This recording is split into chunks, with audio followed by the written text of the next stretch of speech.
Hello everybody, welcome to another wonderful episode of the Chessbait Drivecast, or the Chessbait Drivecast, whichever you prefer. To be honest, I don't know why I'm so enthusiastic at this time of night, or afternoon technically by the time this video comes out. But that's, enough breaking the fourth wall. Let's break a different thing, and by that I mean our noses. I hope I didn't spoil anything. Whatever, the movie's been out for so long, it's not going to be a spoiler by the time this comes out. Enough fourth wall breaking. So today we're going to be talking about Black Widow and Wonder Woman 1984. Why am I talking about these movies that are already a thing of the past? 1984 was so boring, everybody forgot about it. And the other one, Wonder Woman, it was a good movie, but, nothing spectacular. Why are we talking about these movies? It's because, even though it's only been a few days for me, since I watched it, obviously I'm not going to have the same amount of retrospect. Obviously future me is going to be having that, and no, you do not get to respond. I know you're the editor, but that's not the point. The point is that I wanted to talk about how these two movies try to more or less trying to establish the same morals, more or less trying to give the same, not story, but underlying message. I'm just saying synonyms at this point. They're trying to give the same message, but they do it in very drastic ways. Okay, they're not giving the same message. Who am I kidding? The point of Wonder Woman 1984, spoiler alert from here on out, is that, be careful what you wish for. Oh, you should, if you wish for something, then you always know that there's going to be a cost. Nothing's ever free, haha. And, but, the most important part is you got to be the maker of your own destiny. You got to be the person who puts your own foot forward. You can't be the person, you got to be in charge of your own life, etc., etc. And obviously, Wonder Woman, did I really say Wonder Woman when I meant to say Black Widow all this time? I did, didn't I? Ignore that. But yeah, the Black Widow movie, I think the delays really prevented it from being a top-notch movie. Like, look, Marvel's not going to have a home run every time. The only problem I have with Marvel is the fact that you got two female movies and none of them could arguably be the top tier. Like, you guys played it way too safe on the Black Widow movie. That's all I'm saying. I haven't actually read or seen any of the reviews on it because, most likely if a movie's going to be trash, I'm going to see it as trash. And if someone says it's good, I'm only going to see the good side instead of the bad sides. So let's start with Black Widow first, since that's the one most fresh on my mind. So spoilers here on out for Black Widow, obviously, but I already said spoiler alert before. So starting just chronologically, not chronologically, but in terms of the movie, the opening credit scene, holy smokes, I feel like they blew all of the Wonder Woman budget just on the opening credit scene, because I did not expect something like that to happen. Jesus Christ. So obviously Black Widow and her family, made up family, apparently she's part Russian, not part Russian, apparently she knows Russian really well. Apparently she used to be a Russian spy, which, does go into a bit of her past. And, they talk about how Wonder Woman, gosh darn it, I did it again. Black Widow used to be an assassin, one of the top assassins in the world, and she somehow managed to escape. And she was forced into that because most European girls were just, it's mostly worldwide, but, Europe is where they focus a lot of it at. And a lot of these European girls who were abandoned by their parents or forcibly taken away from their parents during the Soviet era, depends on your choice, but all of them had quite the extensive training. And by extensive training, I mean, like, they're literally trained for hand-to-hand combat. They know how to use all sorts of weapons, which, that explains the Black Widow's ability to actually use all the different types of weapons. I actually appreciate the fact that they call every single assassin a widow, because, it's a Black Widow. It's not actually a Black Widow, but, black because of her attire, and Black Widow because of the spider, but that's besides the point. I like the fact that, they have to tie in Budapest because, Budapest. I like how they have an entire conversation about that. No, I'm kidding. I actually really like that. the fact that she's very detail oriented. The scene where Natasha and her sister, fake sister, is talking about, oh, we should steal this car. You know where the key is? Oh, I know where the key is. Do you know where the key is? Oh, I know where the key is. And they just both agree, oh, we're just going to be able to steal this car pretty casually because we know where the key is and we're pretty good at stealing things. It's like, yeah, that makes sense. And at certain scenes, I really appreciate the fact that they don't try to make us feel dumb. They actually try to make real conversations, but at the same time, other parts of the conversation just seem really, really forced. Like, you can tell that some of the scenes were a bit more the first draft compared to the others, which seemed like they went through rigorous processing, which is kind of ironic because this is the first movie ever in Marvel's entire lineup that's gotten delayed.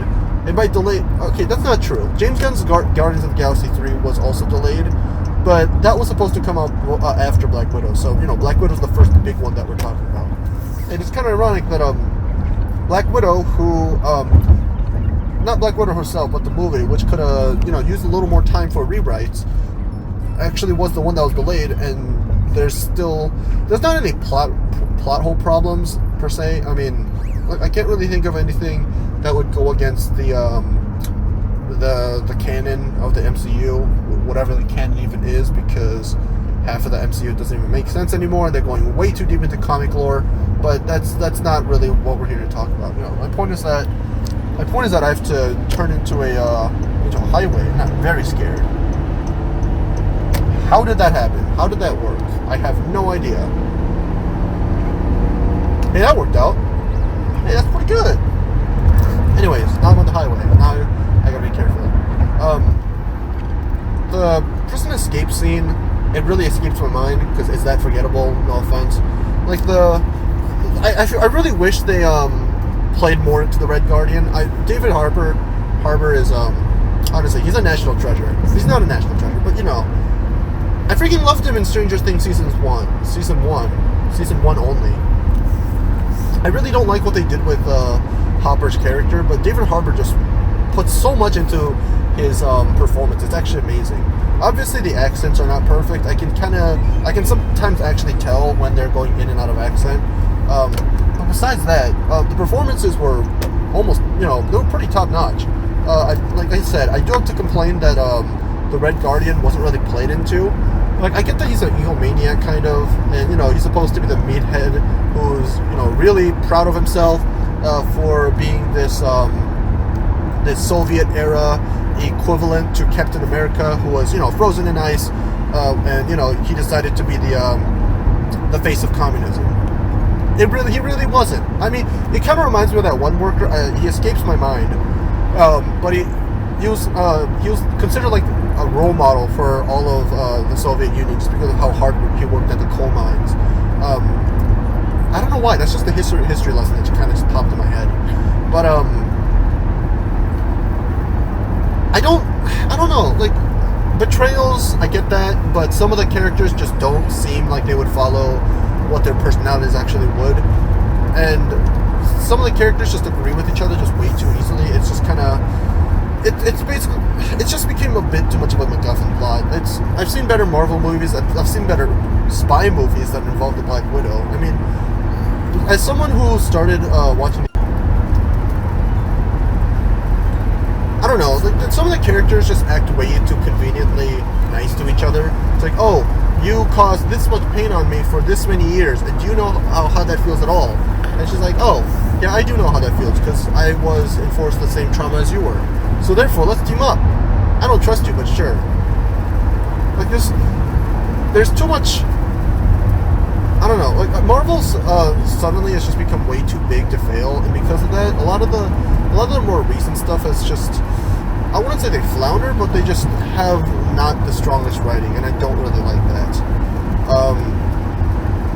Like, they know that they're going to get a crap ton of money from this movie anyways, just because people have to sign up for it. And because of that, a lot of the writing just holds it down. Let's see, what else is there? There is also Wonder Woman, 1984. To be honest, I cannot tell you, if you pointed a gun at me, what happens in that movie. All I know is something about wishes, something about Pedro Pascal wanting to wish he's going to take over the entire world by having this wish stone, which grants other people's wishes, but that also takes other people's freedoms away or something. I just don't really understand what the point of Wonder Woman 1984 was. I watched it with another family friend. By family friend, I mean another family whose parents happen to be friends with my parents. But we watched it together. This was, when the movie came out, and this was still, I don't know if it was the beginning of the pandemic, but it was still, the pandemic was still going on, and people were still memeing about it. People were talking about, ooh, 2020 horrible, and, Jesus, terrible. Anyways, we were talking about, ooh, 2020 terrible, and, we all decided, what, Wonder Woman, it's on, we just kind of feel like watching it rather than doing nothing, so let's watch it. After the scene in the mall, where we all just made fun of how bad the special effects and physics of the entire scene was, I kid you not, all we did was just play Among Us. I would make a joke out of that, but it's legitimately what we did. Every now and then, I would just look at the TV to see what's going on, but I could not tell you how the scenes would connect at all. Like, you go from the mall scene where, Diana is able to protect this girl because she's being threatened during a burglary, we're at a news firm, or at some archaeological company that where we find this weird artifact that just happens to be the thing that causes people's minds to corrupt and people turn evil. Aha!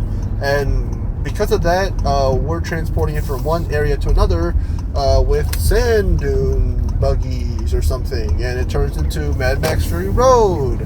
But it actually isn't, because at the giant climax of the movie, this girl who used to be super timid, Kristen Wiig, turns into a giant furry from Cats. I'd make a joke out of this, but that's literally the plot of the movie. Okay? Like, what else do you want me to say? That's literally what happens.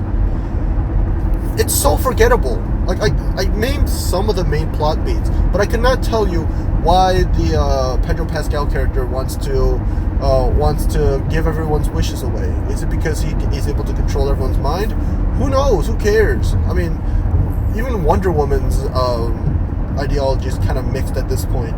I'm pretty sure I forgot about the plot where she ends up meeting up with his love interest from the first movie, her love interest from the first movie, but instead of being the guy, because the guy actually died, his soul was somehow transported into another man's body. That's not possession. That's totally fine. We're able to steal someone's body, and those two, they go on a date and they go at it. This is some random... Imagine someone like me, 20 years old, gets possessed by some random dude, and I am forcibly having a relationship with some random stranger I've never met. Don't you think that's kind of sus? I don't know.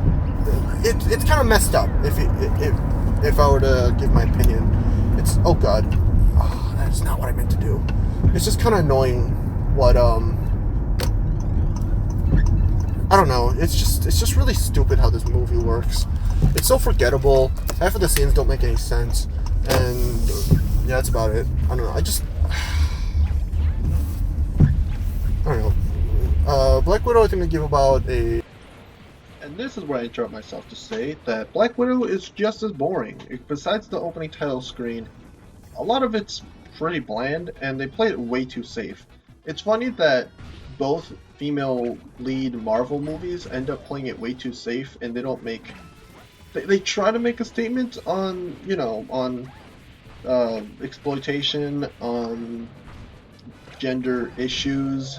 Not really. They don't really talk about that at all. I mean, they talk about it in a very, very flat tone, and it doesn't really address the issue all too much, which I'm not the biggest fan of. I mean, whatever. I mean, if you enjoyed it, I'm happy that you did. If you didn't enjoy it, whatever. Anyways, this is Chessbait. This is Future Chessbait signing off, and I'll be back next time, hopefully, with a guest.